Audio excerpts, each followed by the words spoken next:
ГСП онлайн. Городские новости сейчас.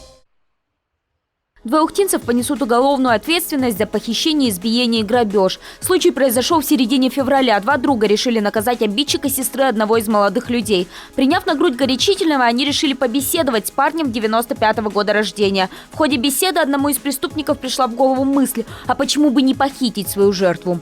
Посадили молодого человека в автомобиль, потерпевший, получается, и поехали якобы чинить машину.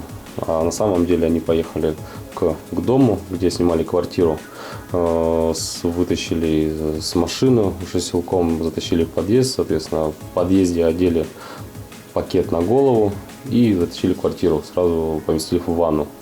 В ванной начали его избивать руками и ногами.